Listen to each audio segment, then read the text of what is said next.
అరణ్యం వదిలి జనారణ్యంలో కలుస్తున్న కొందరు మావోయిస్టు అగ్రనేతలు కండిషన్స్ పెడుతున్నారా? లొంగిపోయే ముందు తమ డిమాండ్ల లిస్టును పోలీసుల ఎదుట ఉంచుతున్నారా? మావోయిస్టు టాప్ లీడర్ల కోరికల చిట్టా ఏంటి? తెలంగాణలో మావోయిస్టులు ఇంటి బాట పట్టారు. ఆయుధాలు వీడి జనజీవన స్రవంతిలోకి కలుస్తున్నారు. వందల కొద్దీ మావోయిస్టులు ఇప్పుడు తెలంగాణ పోలీసుల ఎదుట లొంగిపోతున్నారు. సరెండర్ అవుతున్న మావోయిస్టులకి ప్రభుత్వం పునరావాసం కల్పిస్తోంది. కానీ లొంగిపోతున్న మావోయిస్టుల కోరికలు ఏంటి? అసలు మావోయిస్టులు ఎలాంటి డిమాండ్లు ముందు పెడుతున్నారు? లొంగిపోయే సమయంలో పెడుతున్న షరతులేంటి? ఈ అంశాలపై ఆసక్తికర చర్చ జరుగుతోంది. కొన్ని రోజుల క్రితం మావోయిస్టు కేంద్ర కమిటీ ముఖ్య నాయకులు 4 లొంగిపోయారు.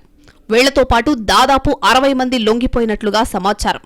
అయితే కేవలం 4 టాప్ లీడర్స్ ను మాత్రమే మీడియా ముందు అధికారులు చూపెట్టారు.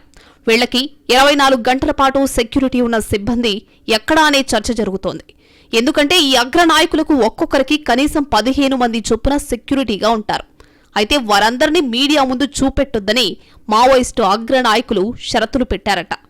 తాము మాత్రమే మీడియా ముందు కనపడాలని కండిషన్స్ పెట్టారట.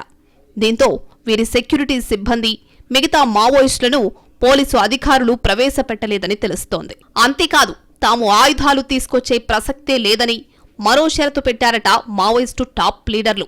వెపన్స్ లేకుండానే తాము మీడియా ముందు కనబడతామని కండిషన్ పెట్టారట. దీంతో పాటు ఒక డిమాండ్ చూసి అధికారులు సైతం విస్తుపోయారట. తమకు ఏదైనా పార్టీ నుంచి టికెట్ ఇప్పించేలా ప్రయత్నించాలని పోలీసు ఉన్నత అధికారులను డిమాండ్ చేశారట. అయితే అన్ని షరతులకు ఒప్పుకున్న పోలీసు అధికారులు ఇందుకు మాత్రం నో చెప్పారట. రాజకీయ పార్టీ నుంచి టికెట్ విషయంలో తాము మధ్యవర్తిత్వం వహించబోమని, అది తమ పని కాదని స్పష్టం చేశారట.